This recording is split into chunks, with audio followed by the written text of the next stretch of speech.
안녕하세요. 개미들의 큐 김보라입니다.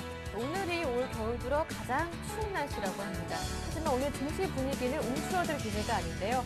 글로벌 증시 통해서 훈풍이 들어왔고요. 외국인들도 연료를 넣어주면서 증시 분위기를 훈훈하게 달구고 있습니다. 어느새 지수는 2,000선 턱앞까지 왔는데요. 먼저 이 시각 시장 흐름부터 확인하고 오겠습니다. 네, 글로벌 증시 강세에 힘입어서 코스피 지수는 1980선으로 단번에 뛰어올라 출발했습니다. 지난 8월 급락 이후에 박스권 저항으로 작용하던 1960선을 강하게 돌파했는데요. 장 초반에는 1993포인트까지 오르면서 2000선 회복에 대한 기대감을 키웠습니다. 현재 외국인 쪽에서 6천억 원 정도 매수하면서 지수를 지지하고 있는데요. 프로그램 통해서도 3천억 원 넘게 매수 물량이 유입되고 있습니다. 하지만 개인 쪽에서 5,700억 원 정도 팔고 있고요. 장중에 매수하던 기관은 매도로 돌아서면서 현재 900억 원 가까이 팔고 있습니다.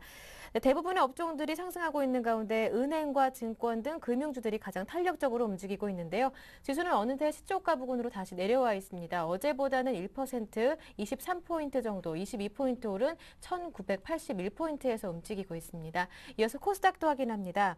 코스닥도 마찬가지로 520선 회복하면서 출발했는데요. 장 초반에 저가 매수 들어가던 기관 쪽에서 매도로 돌아서면서 상승폭은 제한적으로 나타나고 있습니다. 기관 쪽에서 현재 170억 원 정도 팔고 있고요. 개인이 240억 원 정도 매수하고 있습니다. 외국인들은 많이 팔지는 않는 정도인데요. 지수는 524포인트에서 출발한 이후에 520선 초반에서 횡보하고 있습니다. 어제보다 0.5% 정도 올라와 있고요. 이어서 외환시장으로 넘어가 보겠습니다. 원달러 환율은 하루 만에 다시 하락세로 돌아섰는데요.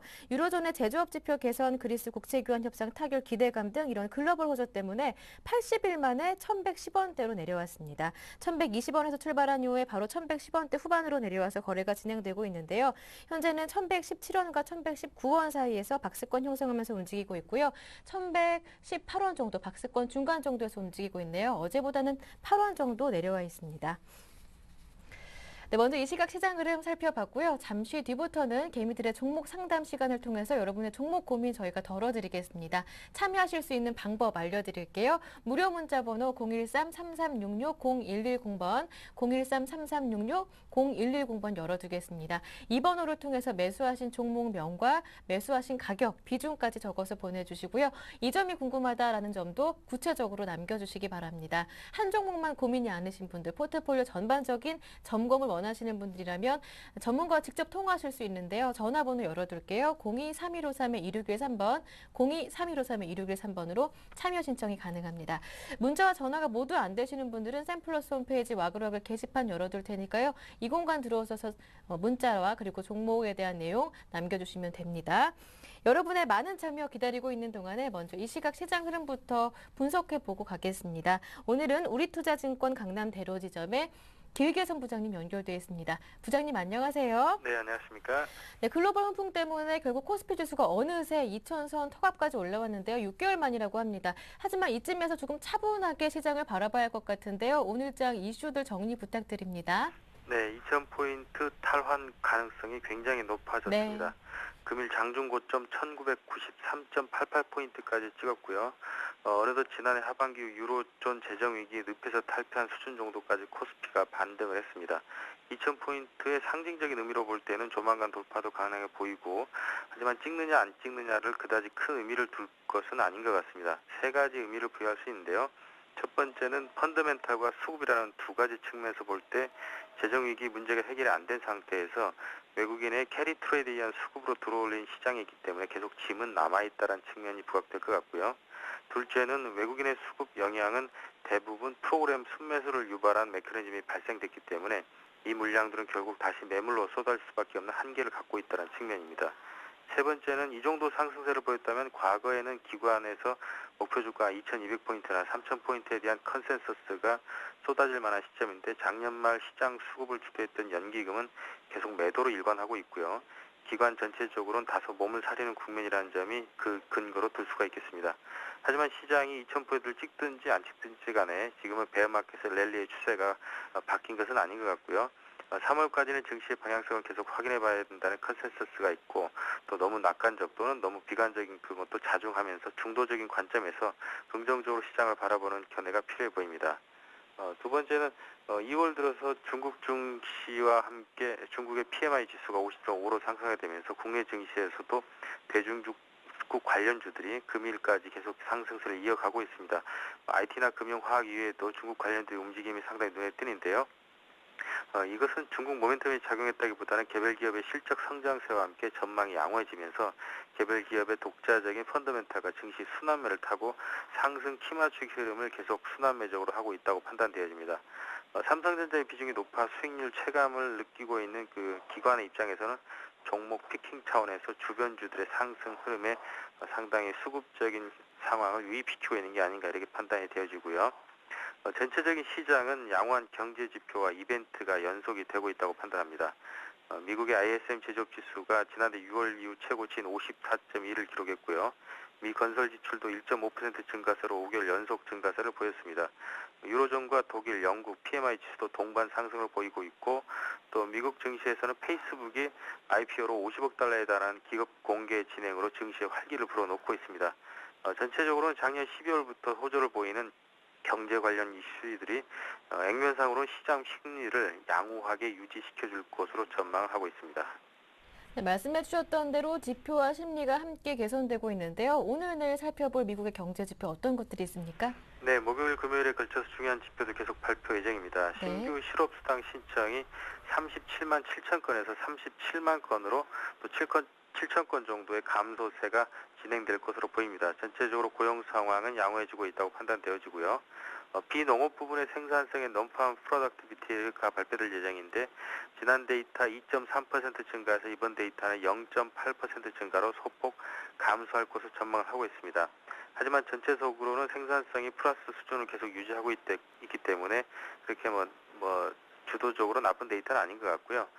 단위당 노동비용은 조금씩 올라왔습니다. 마이너스 2.5% 정도의 노동비용 감소세에서 최근에 1.0% 증가로 인플레이션율 가치와 최근의 고용시장의 회복세가 일부 반영된다고 판단하시면 되겠습니다. 금요일에는 공장 주문이 발표될 예정인데요. 1.8%에서 1.5% 정도로 소폭 감소될 예정입니다. 계절성을 감안한 연말 재고 누적 효과 이후에 연초에 어떤 효과가 감안된 것으로 판단되기 때문에 그다지 큰 비중은 아닌 것 같고요. ISM 비제조업 지수가 지난 ISM 제조업 지수에 이어서도 증가 예상이 됩니다. 52.6 전 데이터에서 이번 컨센서스는 53.3으로 대폭 호전세를 보일 것으로 예상이 되고 있습니다. 다만 실업률은 굉장히 중요한 데이터인데요. 큰 변동이 없습니다. 지난 데이터 8.5%에서 이번에도 동일하게 8.5%를 보일 것으로 전망을 하고 있습니다. 전체적으로는 악재 관련한 경제 지표는 적은 반면에 호재성 지표들이 계속 유지되고 있다는 측면이 주목될 것 같습니다. 네, 그렇다면 오늘 오후장 전략은 어떻게 세워보는 것이 좋을 것인지 괜찮은 종목, 관심 종목은 또 어떤 것들이 있는지도 여쭤보겠습니다.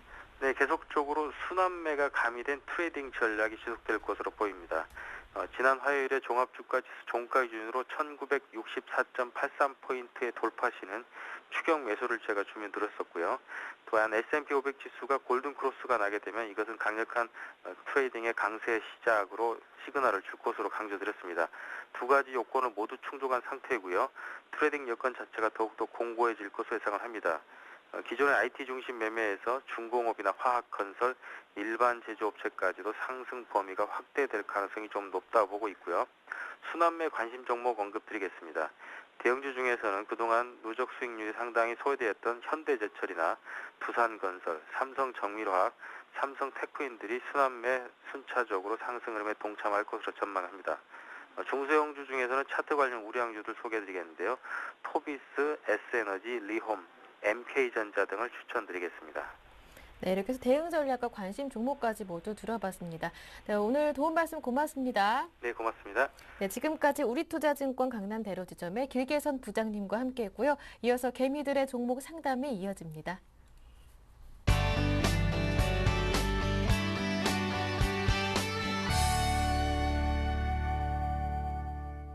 네, 개미들의 종목 상담 목요일 힘차게 출발해 보겠습니다. 오늘도 두 분의 전문가를 모셨는데요.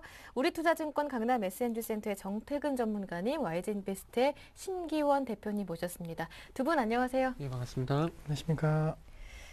네, 두 분의 전문가와 함께 오늘도 상담 든든하게 출발해 보겠습니다. 첫 번째 전화 상담부터 살펴볼 텐데요. 전화 상담 진행하고 있는 중에도 무료 문자 번호 013-3366-0110번 열어두겠습니다.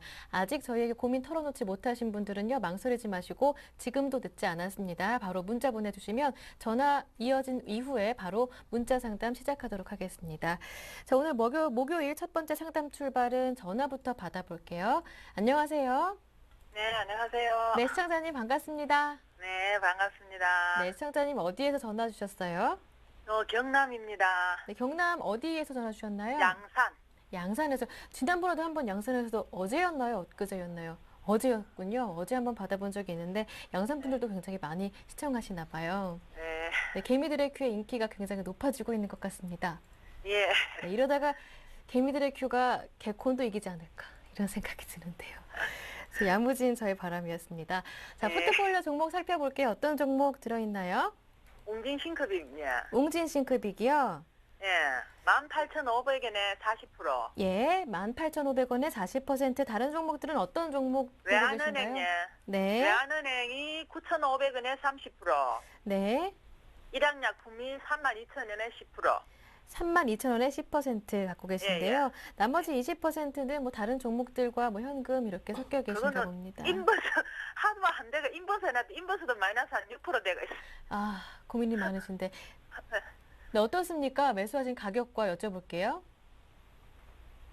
인버스야. 네. 인버스는 한 7,900원 정도 돼요. 네, 다시 한번 여쭤볼게요. 잘 못 들었는데요. 7,900원. 7,900원 정도. 비중은 어떻습니까? 20%야. 20%요. 이렇게 하면 같이 네. 봐드릴게요. 웅진 싱크빅 18,500원에 40%시고 외환은 8,500원. 네, 18,000이요. 예, 예. 네, 18,500원에 40%. 외환은행이 9,500원에 30%, 일양약품이 32,000원에 10%, 코덱스 예. 인버스가 7,900원에 매수하셨고 20%인데 예, 지수는 예. 오르고 있고 고민이 많으신데요. 예. 자, 그렇다면 어떤 점이 가장 고민이신지 여쭤볼게요. 일단 말씀해주신 포트폴리오 보니까 예. 다 수익은 아니네요. 손실을 보고 네, 다 계신데요. 마이너스예요. 네. 어떤 종목이 가장 걱정이 많으신가요? 웅진 싱크빅하고 외환은행인데, 네. 웅진 싱크빅하고 외환은행은 한 2년 좀 됐거든요. 예. 이제 그 처음에는 배당 보고 들어갔는데 회사도 다 네. 괜찮은 회사고 해서 들어갔는데 네. 많이 물렸어요. 그 외환은행 같은 경우에는 지금 뭐 하나금융으로 그 합병되면서 상폐된다 이러더라고요. 예. 그 상폐되고 나면 그 어떻게 되는 건지 그게 궁금하고요. 네. 그 장기로 보면 이거 가지 있어도 괜찮을 것 같기도 하고. 네, 장기로 볼 때도 괜찮다 하시는데 좀 옆에 정태근 전문가님 나와 계시거든요. 예, 예. 함께 대화 나눠보세요. 네. 네. 네. 고민이 많으신데요. 네. 종목이 좀 내부 종목이시네요. 네. 예, 안녕하세요. 네, 반갑습니다. 네, 안녕하세요. 양산 어디세요? 어저께 전화 주신 분은 더 깨라고 그러시던데. 저 양산 좀 남양산이요? 멀어요. 거기하고 여기하고는. 산 하나 두고 차이 나잖아요. 예. 서창 덕계 쪽하고 저 남양산 쪽하고. 예, 예, 예. 남양산 쪽이신가 보네요. 예, 예. 날씨 많이 춥죠, 거기도 지금. 예, 많이 춥네요, 오늘요. 저도 집이 부산이라서 예. 여기 올라온 지 조금 됐는데도 진짜 서울은 너무 추운 것 같아요. 에, 그쵸, 감기 조심하시고요. 예, 예. 네, 일단 종목 한번 보도록 할게요. 예, 네, 일단 웅진 싱크빅부터 한번 보도록 할게요. 네. 웅진 싱크빅 같은 경우에 일단은 일단 웅진 싱크빅 뭐 보면은 뭐 교육주잖아요.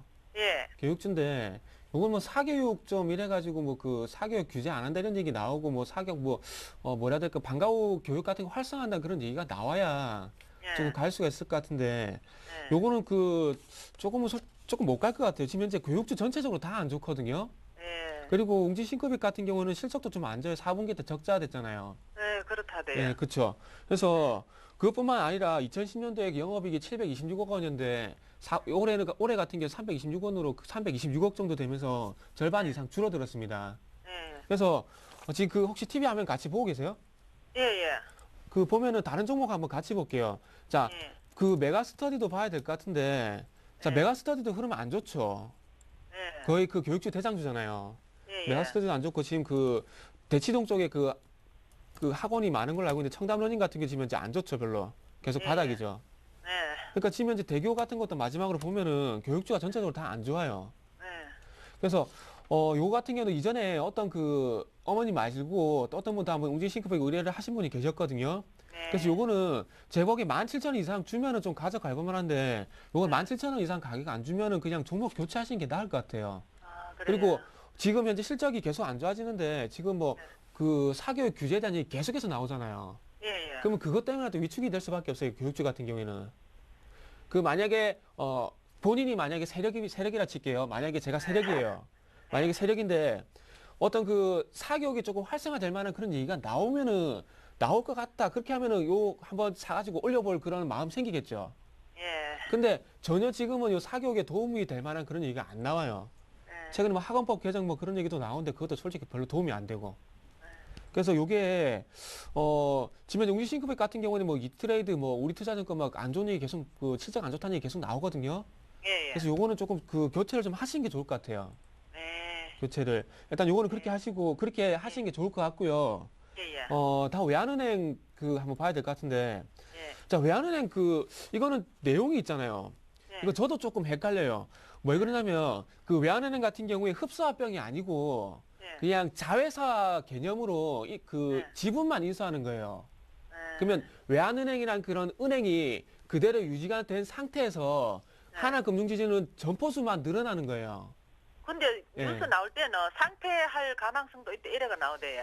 그게 그 뭐라 그래야 될까요? 그거를 조금 그만큼 불신이 많다고 좀 봐야 안 될까요? 예. 근데 그만큼 너무나 그 흡수합병되고 이렇게 되면 옛날에 그런 거 있잖아요. 90년대 IMF 때 그 은행들 많이 문 닫았잖아요. 예, 예. 아마 그 나쁜 기억 때문에 조금 안 좋게 보는 것 같아요.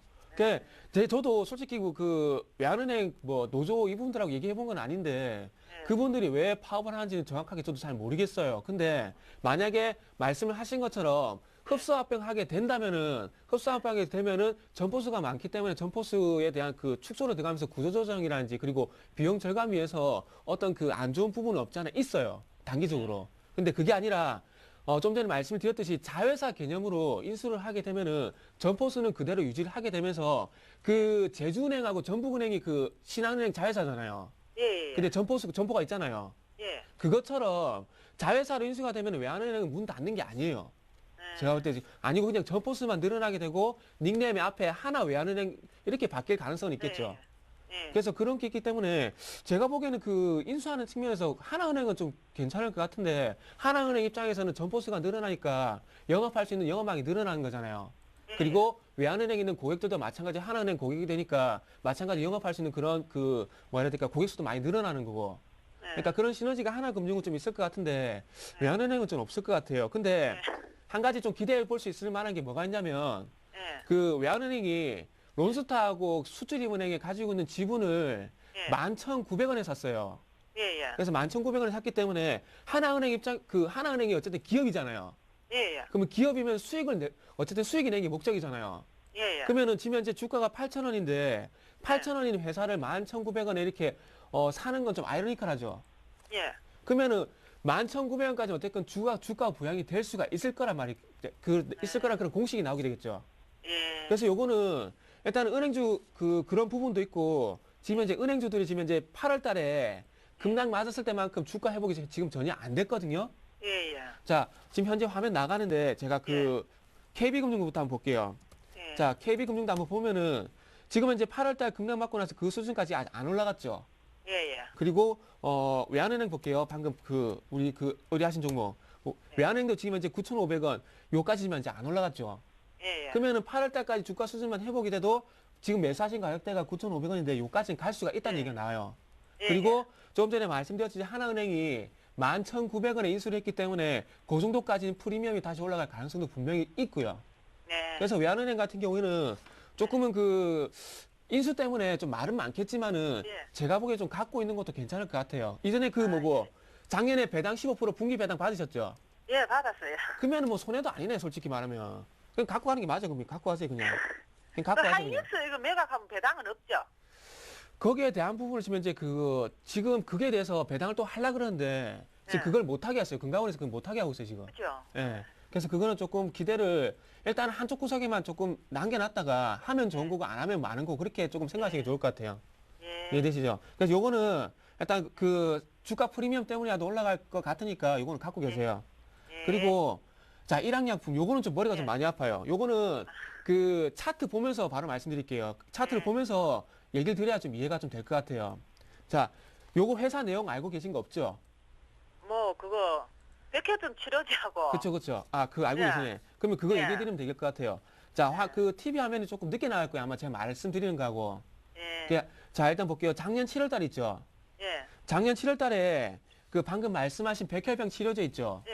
예. 거기에 대한 허가 신청에 대한 얘기가 나오면서 허가에 대한 얘기가 나오면서 올라갔거든요. 맞죠? 예. 올라갔고 그 이후에 다시 한번 그 조정 받았는데 다시 한번 반등을 준 게 여기에 대한 우리나라하고 미국 쪽에 특허 신청을 했어요. 예. 예. 그래서 특허 신청해가지고 요거 때문에 올라갔고 다시 한번 또 이번에 올라갔죠. 예. 이게 마찬가지로 그 뭐 때문에 올라갔냐면 그 식약청에 이제 허가가 돼갖고 네. 이제는 판매를 할 수 있어요. 예. 예. 근데 판매를 할 수 있는데 이게 중요한 게 뭐냐면은 자, 백혈병 치료제가 전 세계에 3개밖에 없어요. 예. 3개밖에 없는데 우리나라 그 메이저도 아니고 그러니까 중간 정도만 되는 회사가 만들어가지고 그걸 판대요. 근데 요거를 출시하게 되면은 어떤 효과가 생기냐면 지금 현재 그 글리백이라고 스위스 어디죠? 지금 적었는데 스위스 노바티스라는 회사, 노바티스 맞나요? 노바티스라는 회사에서 판매를 하고 있는데 여기에서 우리나라에만 지금 현재 시장이 한 그 500억 정도 수익을 내고 있대요. 예. 근데 요게 시판이 되게 되면 일항약품 같은 경우에 요 시장만 해도 한 1,000억 정도 된다고 합니다. 매출이 1,000억 정도 뜰 수가 있대요. 예.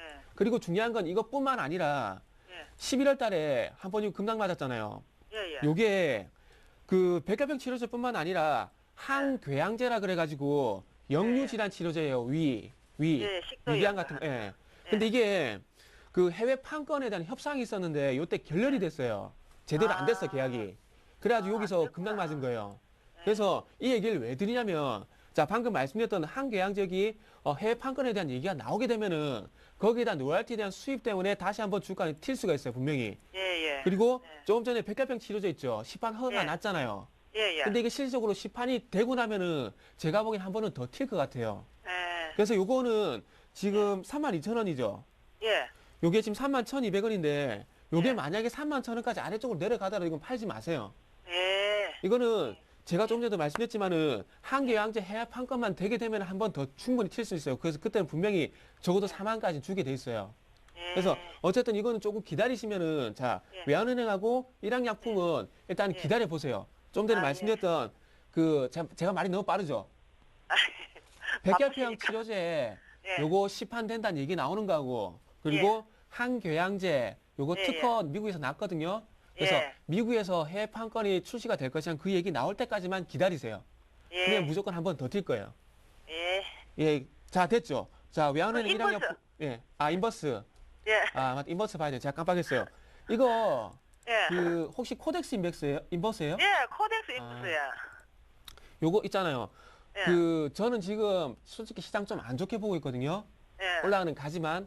그래서 이게 그 조정을 받을지 모르겠지만은 요게 일단 손해인데 조정을 조금 받게 되면은 수익까지 줄지 모르겠어요. 수익까지 줄지 모르겠는데 제가 보기엔 그 인버스 가격으로 보면 한 7,600원까지는 한번 욕심을 내봐도 되지 않겠나 생각하거든요. 예. 그래서 요거는 그 한 7,600원까지만 욕심 내보고 조정 나오면은 그때 손실 줄이면서 그냥 빠져나온 쪽으로 일단 그렇게 한번 해보시죠. 예. 감사합니다. 예. 전문가님, 근데 웅진신급이군요. 4분기 실적 실망감 때문에 일부 증권사에서는 목표 주가를 한 2만 원대로 하향 조정하던데 어떻습니까? 이거는 그 4분기뿐만 아니라 네. 그 올해 그 2012년 전체적으로 안 좋게 네. 얘기하고 있어요. 그 어머니, 예. 정확하게 그 웅진신급이 4분기에 예. 그 적자 났는데 예. 이게 올해도 실적이 좀 안 좋아질 거래요. 예. 올해 그 2011년도에 영업이익이 300억이었는데 올해도 한 절반 정도 수준으로 떨어질 가능성이 있대요. 예. 그래서 이거 실적도 안 나올 수 있으니까 이거는 조금 교체를 하시는 쪽으로 웬만하면 좀 생각하시는 게 좋을 것 같아요. 비중이 제일 많은 게 이래 돼가지고. 그러니까 차도 참 그게 좀 걸리네요. 말씀드리고 네. 나니까. 어. 일단은 조금 그래도 결단이 조금 필요하실 것 같아요. 제가 보기에는. 네. 그래도 예. 2만 네, 원대까지는 감사합니다. 기다리는 것도 괜찮지 않을까 이런 생각 드는데요. 저는 반대입니다. 네, 알겠습니다. 아쉽지만 웅진싱크빅은 종목 네. 교체 의견을 주셨고요. 나머지도 고민 해결 되셨습니까? 예, 예. 네, 알겠습니다. 다음에 또 고민 생기시면 개미들에게 방문해 주세요. 예, 감사합니다. 네, 오늘 전화 주셔서 고맙습니다. 네, 수고하십시오. 네, 이렇게 첫 번째 전화 상담 받아봤고요. 문자로 바로 이어가겠습니다. 문자 빨리 진행하겠습니다. 첫 번째로 차바이오엔 들어왔는데요. 12,300원에 매수하셨대요. 비중은 15%신데 보내주신 분은 6348번님입니다. 6348번님의 차바이오엔. 그런데 12,000원대에서 계속 머문다고 하시면서 걱정이 많으시다고 하시는데요.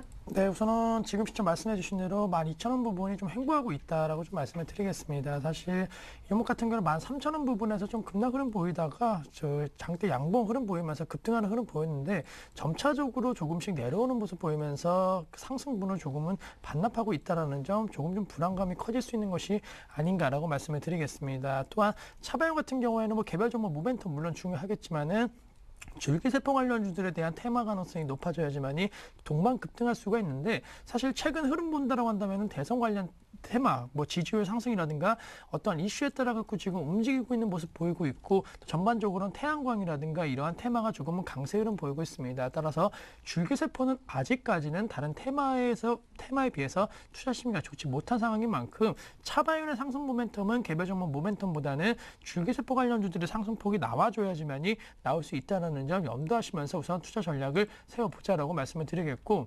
우선은 지금 12,200원 라인에서 거래가 되고 있습니다. 손절의 의미 상당히 좀 중요하다고 말씀드리는데 11,000원 부분 이탈 시에는 우선은 매도 처리하셔야 되지만은 11,000원 이탈이 되지 않는다라고 한다면은 어느 정도 횡보 구간 이후에 말씀드린 줄기세포 관련 테마 나와준다라고 한다면은 13,500원대까지는 올라갈 수 있을 것으로 판단되고 있기 때문에 뭐 단기적으로 바로 수익 낼 수는 없는 시점이지만은 그렇다고 해서 2012년도 상반기 한두 번에 이 줄기세포 관련 테마는 다시 한번 풀 수 있다는 점 참고하시면서 한 2에서 3개월 정도의 투자 기간을 두시고 13,500원 라인 투자 목표가 설정하시면 좋지 않을까라고 좀 정리해 드리겠습니다. 네, 차바이오엔 첫 번째 종목 상담으로 해드렸고요.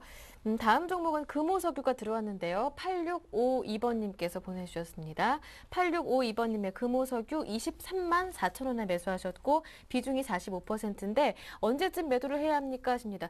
매수하시는 가격 부분까지 좀 올라왔으면 하는 생각이 드는데요. 결론부터 말씀드리면은 네. 일단 팔지 마세요. 예. 팔지 마시고 지금 팔 구간은 적어도 아닌 것 같습니다.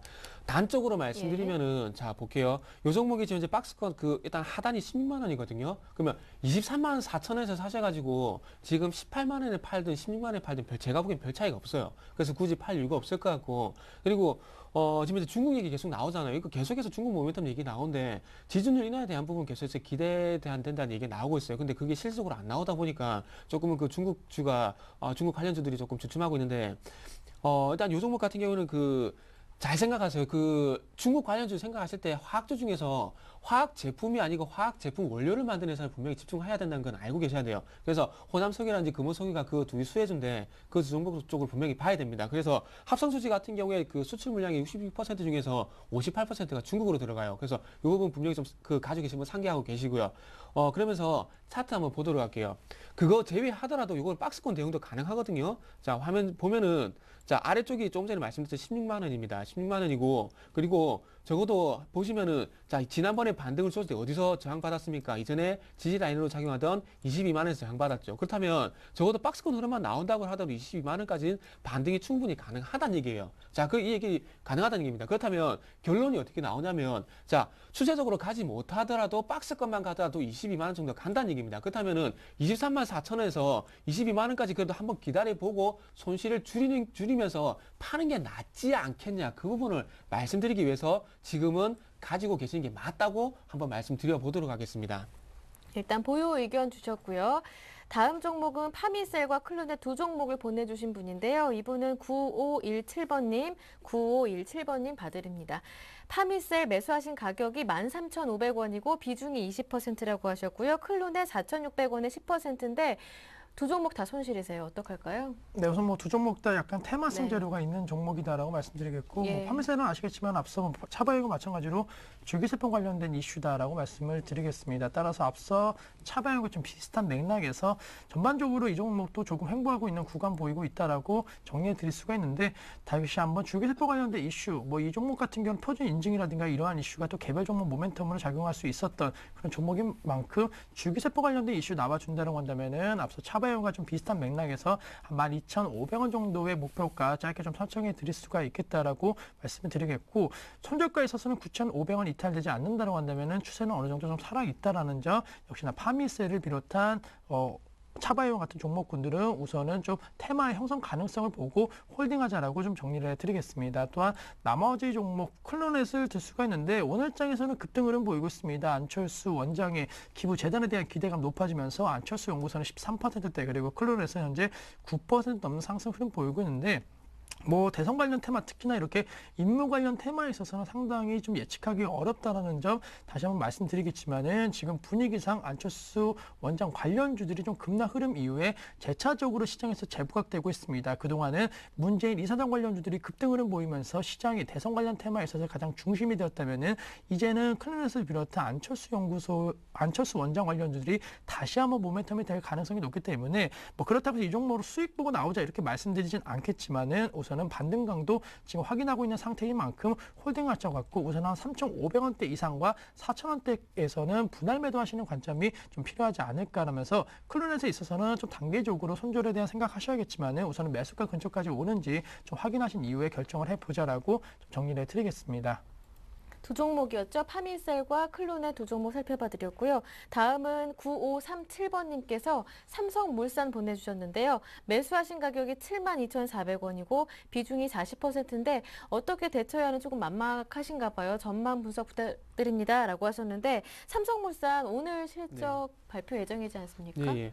일단은 뭐 그 네. 시장 예상치에 부합할 가능성이 상당히 크다는 예. 얘기가 나오고 있는데, 이건 어저께 그 전화 연결 그 전화 상담에서도 말씀을 드렸는데, 요 종목은 왜 안 올라가지가 아니라 안 빠지니까 다행이다 이렇게 생각하실 종목이라는 네. 부분을 오늘도 한번 다시 말씀드려 보도록 할게요. 자, 일단은 그 어쨌든 리비아 그 사태 이후에 어떤 그런 그 영향 때문에 어쨌든 그 지금 이제 수주가 그렇게 원만하게 들어오지 않는 상황 속에서 요 정도 실적이라도 나와주고 있는 부분, 그리고 국내 건설 시장이 부동산 시장이 안 좋다는 부분도 알고 계시다면은 요 종목은 지금 못 가는 이유가 당연히 나오는 겁니다. 그래서 추가적으로 요 종목도 삼성 엔지니어링처럼 상당히 잘 버텨주고 있는데 안 빠지는 것만 이거 다행이라 생각하셔야 돼요.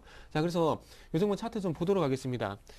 자, 차트 보면은 72,400원이면 딱 지금 현재 매수가에 지금 걸려 있거든요. 그래서 자, 요건 두 개 나눠서 좀 말씀드려 볼게요. 자, 일단은 단기 이렇게 나눠서 말씀드리면은, 일단 단기부터 좀 말씀드려 본다면은, 단기로 한번 대응을 하시는 분 같은 경우면은 지금 정도 파는 게 맞을 것 같아요. 자, 요 종목 어디서 자꾸 저항을 받습니까? 241선만 가면은 돌파를 못하고 이렇게 저항을 받죠. 그리고 지금도 마찬가지로 오늘도 마찬가지 241선을 시원하게 돌파를 못하고 있죠. 그렇다면 단기로 접근할 생각하신 분들은 일단은 본전이 왔기 때문에 한번 끊어주고 아래쪽 65,000원까지 다시 한번 밀려준다면은 다시 한번 재매수로 가는 게 맞을 것 같고요. 그게 아니라 샀다 팔았다 단기 매매가 좀 싫다 못하겠다 하시는 분들은 지금 241선, 지금은 저항이 맞습니다. 저항이 맞지만은 다시 한번 조선주가 지금 이제 수주 얘기가 나오죠. 그것처럼 조선보다는 건설 쪽의 수주에 대한 얘기가 나올 가능성이 더 많다는 겁니다. 그렇다면은 단기간으로 수주 얘기가 그 조선처럼 수주 얘기가 실질적으로 이어지기 전까지는 이게 부대끼는 흐름이 나올 수 있어요. 하지만 수주 얘기가 나온다면 이 종목은 마찬가지로 대우건설과 같은, 지금 현재 대우건설이 상당히 대우건설하고 대리산업이 잘 가는데 이 종목처럼 삼성물산도 분명히 갈 수가 있습니다. 그래서 정리를 다시 한번 하면, 단기로 들어가신 분들은 241선에서 저항받고 있기 때문에 일단 여기서 저항을 받게 되면 매도하고 난 다음에 65,000원에서 재매수 전략 말씀드리고요. 그게 아니라 이 샀다 팔았다 못하겠다, 그분들은 그냥 갖고 계시면 된다고 말씀드려 보도록 하겠습니다. 네, 이렇게 해서 삼성물산 봐드렸고요. 다음은 전화 받아보겠습니다. 두 번째 전화 와 있다고 하는데요. 이어서 받아볼까요? 안녕하세요. 네, 안녕하세요. 네, 시청자님 반갑습니다. 네, 네, 어디에서 전화 주셨나요? 네, 남곡동에서 전화드렸는데. 네, 남곡동이요? 네네. 포트폴리오는 어떤 종목 담겨 있습니까? 지금 대한항공하고요. 네, 현대 HCN. 네, 현대 HCN이요. 네, 그리고 대우증권. 대우증권까지. 그럼 각각 매수하신 가격 그리고 비중도 예, 예. 여쭤볼게요. 대한항공은요. 네, 5만 300원 53,300원에 12월 제가 이걸 8월 말일경에 네. 일단 그때 매수를 했고 너무 네네. 많이 여기 떨어져 갖고 네. 12월 19일경에 네. 다시 또 50%를 다시 해갖고 예. 이걸 물을 섞었죠. 네, 좀 단가를 낮추셨는데 비중은 얼마나 담으셨습니까? 30%요. 30%요. 네네.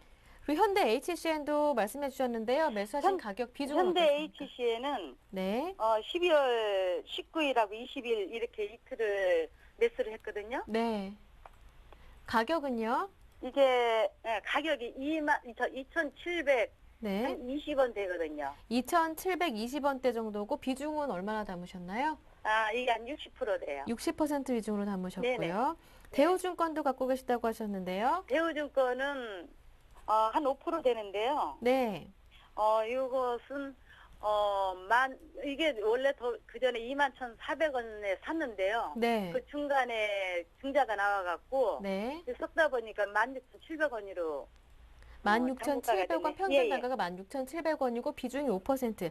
시청님 네. 제가 정리를 한번 해볼게요. 네. 대한항공이 53,300원에 매수하셨다고 하셨나요? 네. 30% 비중으로 담으시고 네네. 현대 HCN이 2,720원대인데 비중은 60%. 네. 대우증권이 5%고 16,700원, 나머지 5%는 예. 현금으로 들고 계시는 거고요. 네. 네, 일단은 수익 보고 있는 종목부터 이렇게 말씀을 해주신 것 같은데요. 대한항공 요새 많이 오르고 있고요. 현대 네. HCN은 뭐 매수하신 가격대 부분이 좀 수익이 나고 있습니다만 일단 네. 대우증권이 조금 고민이 많으실 것 같아요.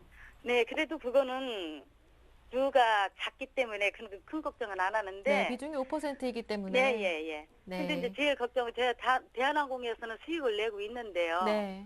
그 부분도 지금 목표가를 어느 정도 잡아야 할까? 네, 어느 정도까지 올랐을 때 파는 게 가장 좋을까? 저는 한 대한항공 6만, 저는 한 6만 5천 원 지금 잡고 있거든요. 한 6만 5천 원 정도로 목표가를 잡으시고 현대 예, 예, HCN은 일차가. 어느 정도로 예상하시나요? 네? 현대 HCN이요? 현대 HC에는 저는 1차를 지금 4천을 잡고 원래 했거든요. 네. 매수했거든요. 네. 근데 지금 계속 이제 아직은 움직이지 않고 있는데 네. 그래도 이건 좀 중장기로 제가 지금 가보려고. 네, 목표 가신 가격을 보니까 좀 여유 있게 중장기를 보시는 것 같습니다. 네. 제 옆에 지금 심규현 대표님 앉아 계시는데요. 세 종목 다 고민이 조금 많으신 것 같아요. 네. 앞으로 어떻게 가져가면 가장 좋은 전략을 짜볼 수 있을 것인지 대표님과 직접 대화 나눠보시는 것도 좋을 것 같습니다. 네. 네. 네, 안녕하십니까? 네, 안녕하세요. 네, 우선은 지금 대한항공부터 좀 빠르게 말씀을 드리겠습니다. 네. 대한항공 지금 수익 나고 계시는데 이 수익을 더 가져가야 될지 지금 고민이 많으시죠? 예, 예. 우선은 결론적으로 좀 말씀을 드릴게요. 우선은 대한항공 네. 지금 상당히 여러 가지 호재성 재료들이 많은 상황이다라고 말씀드리면서 우선은 네. 수익 더 보고 가자라고 말씀드리겠는데 네. 이유를 좀 몇 가지 말씀을 드릴게요. 대한항공 같은 경우는 이제 항공주다 보니까 원달러 환율에 대한 움직임이 상당히 예민한 그런 종목인데 환율이 내려가야지, 즉 워낙 강세가 돼야지만이 이 항공주에 대해서는 실적 개선 기대감이 나올 수 있는 상황입니다. 근데 네. 최근에 흐름 보시면 아시겠지만은 오늘장에서도 지금 원달러 환율이 좀 급락하고 있는 흐름 보이고 있기 때문에 네. 대한항공의 영업 환경은 더욱더 좋아지고 있다. 달러 약세에 따른 지금 세계 증시가 좀 움직이고 있기 때문에 달러 약세, 즉 원화 강세 흐름이 이어진다라고 한다면은 대한항공 같은 종목군들은 지금 모멘텀적인 측면에서는 상당히 좀 양호해질 수 있다라는 점을 좀 말씀을 드리겠고 네. 또 대한항공 같은 경우는 좀 걱정거리라고 만약에 생각하실 수 있는 것이 유가입니다. 사실 유가가 네. 급등하게 되면은 항공주에 대해서는 뭐 피해 의식 상당히 좀 심화될 수가 있는데 결론적으로 지금 유가가 낮은 편은 아닙니다. 뭐 WTI 기준으로 90달러 이상에 있는 지금 그런 흐름이기 때문에 낮은 그런 유가는 아니지만은 그래도 어느 정도 이 유가가 지금 변동성이 좀 작아지고 있기 때문에 회사 측이라든가 이 항공사 측에서 어느 정도 대응이 가능하다라는 점에서는 상당히 좀 긍정적으로 그동안 좀 우려감이 컸지만은 네. 행보만 보여준다라고 하더라도 어느 정도 이제 주식 시장에서는 큰 불확실성이 없는 것으로 좀 해석이 되고 있기 때문에 유가가 좀 안정화된다라고 한다면은 대한항공 같은 종목군들에 대해서는 모멘텀이 될 수 있다라는 점에서 긍정적이다라고 말씀을 좀 드리겠고요. 네. 마지막 같은 경우에는 이제 대한항공의 또 악재성 재료가 나왔던 것이 최근에 뭐 일본이라든가 중국 이렇게 가까운 나라에 있어서는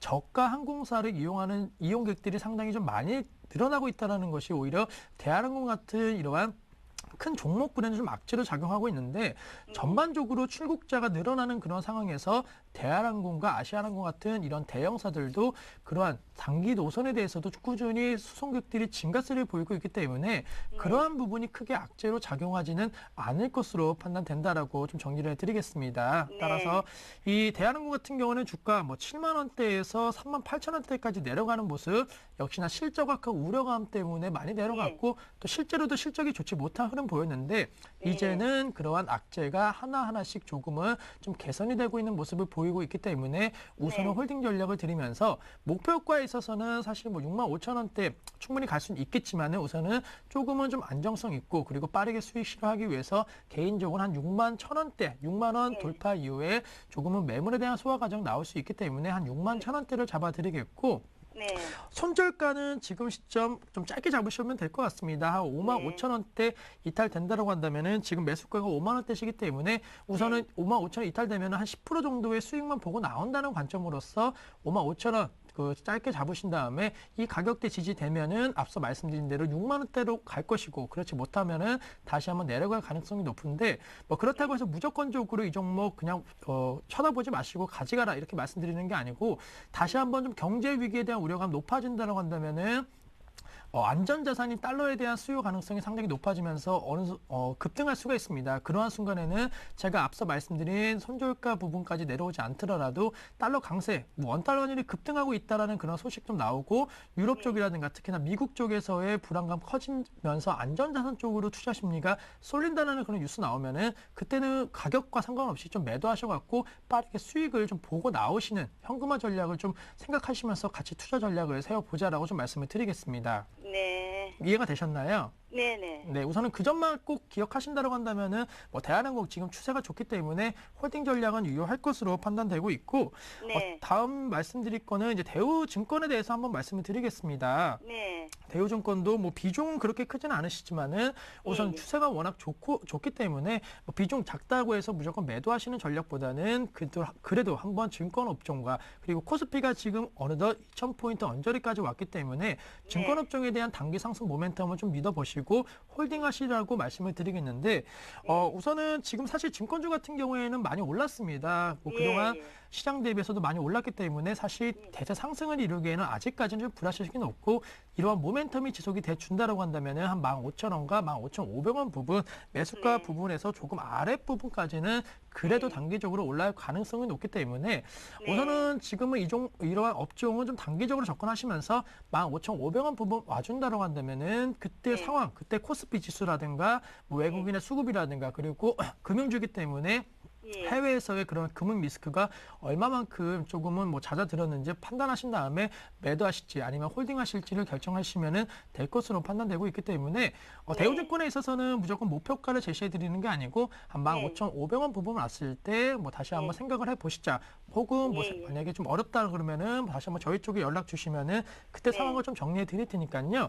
대우증권 같은 경우는 15,500원 부분까지 올라오는 시점에서 다시 한번 생각하는 그러한 투자 전략을 가져보자라고 좀 말씀을 드리겠습니다. 네. 네, 대우증권에 대해서는 또 궁금한 점 있으신가요? 예, 그건 이제 충분히 이해가 되셨나요? 갔고요. 네, 우선은 이제 그렇다면 현대 HCN이 제가 좀 많이 궁금하거든요. 네, 우선은 이 종목 같은 경우에는 뭐 아시겠지만 유선방송 관련된 서비스업을 지금 하고 있는 기업인데 사실 시장 점유율을 뭐 그렇게 높지는 않습니다. 한 시장에서 한 4위 정도, 4위 하고 있는 그런 업체이기 때문에 사실 확실하게 경쟁력 부분이 뭐 지금 제고가 된다라고 말씀을 드릴 수가 없겠고요.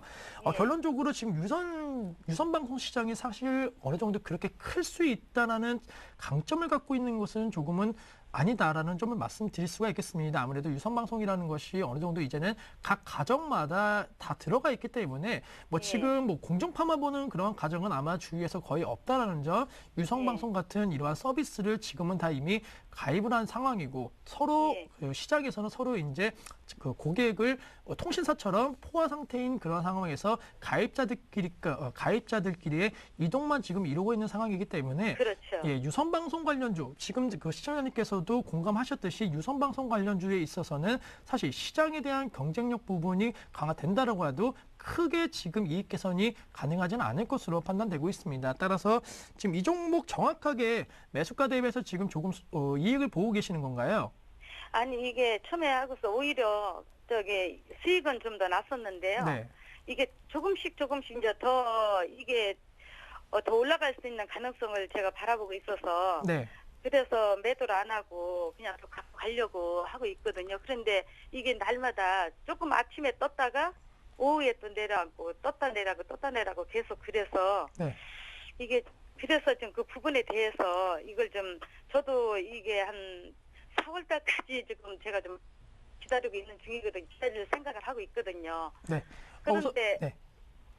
그런데 이제 이게 그래도 또 제가 그 자세한 부분을 모르니까 제가 그래서 회사 그 자체도 지난번에 저기 포항 케이블 네. 그 인수했잖아요. 네네. 그래서 그 부분에 대해서도 이게 회사에 대해서 좀 이게 더 도움이 되는 건가 마이너스가 되는 건가 그 부분에 대해서도 좀, 네. 좀 궁금하고요. 네. 우선은 그래서 이게 중장기로 가져가면은 이게 또 어떻게 좀 더 나을까 싶어서 제가 네, 우선은 상담을, 네, 결론적으로 좀 말씀드리면은 앞서도 그 이제 주력 사업에 대해서 성장성이 있어야지만이 이러한 종목군들이 사실 상승에 대한 가능성이 높습니다. 물론 뭐 새로운 혁신적인 신사업을 한다라고 하면은 뭐 주가가 급등할 수 있겠지만은 신사업 부분이 만약에 영위하기 위해서는 역시나 투자적인 측면, 리스크적인 측면은 항상 존재를 하고 있기 때문에 개인적으로는 이 유선 시장에 대한 성장성이 조금은 불투명하다고 한다면은 어느 정도 매수가 부분에서는 좀 정리를 하셔갖고 지금 뭐 스마트 카드라든가 계속적으로 정부 정책이라든가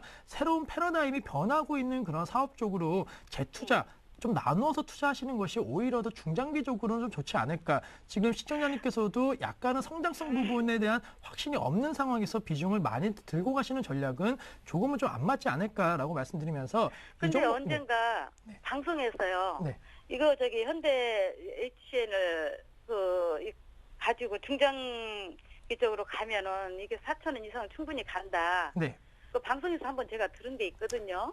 그러세요? 근데 네. 그분의 판단은 어떻게 하셨는지 모르겠지만은 네.